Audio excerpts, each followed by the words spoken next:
La neige, le froid, un vent piquant et des adversaires d'un rang international, le menu de cette 79e édition de la Cross Cup de Hannu a régalé les amoureux de l'authentique cross-country.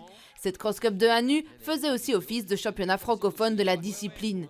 Au départ de l'épreuve phare chez les dames, quelques-unes des meilleures crosswomen au monde. Du côté des Bruxellois alignés autour d'elle, Jana Van Lent, ici en bleu et noir, avait 8 km à avaler. L'athlète de l'Excelsior a souffert de la boue très présente sur le tracé hannutois. Elle s'est accrochée jusqu'à la ligne d'arrivée et a conquis le titre de championne francophone du cross long chez les moins de 23 ans. C'était dur, c'était le premier cross que c'était 8 km, donc ça va encore être plus loin, mais oui, je suis vraiment contente. Quelques minutes avant elle, c'était au tour de ses coéquipiers de l'Excelsior, Simon Petitjean et Julien Célis, de s'élancer.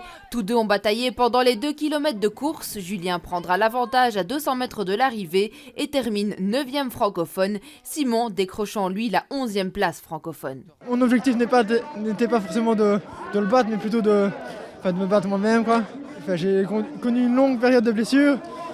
Ici, ça faisait 6 ans que j'avais plus été aussi fort en compétition, quoi. Donc, c'est que du plaisir. La course était très chouette. J'ai eu un début de saison un peu difficile. À l'entraînement, ça allait. En compétition, je ne faisais pas le clic.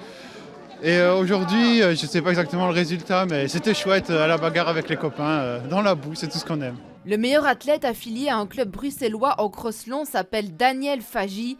Avec une 23e place, ce coureur arrivé d'Érythrée en Belgique il y a quelques années réalise un meilleur résultat qu'en 2022. Avec le froid, avec la météo aujourd'hui, c'était pas facile, c'est vraiment dur.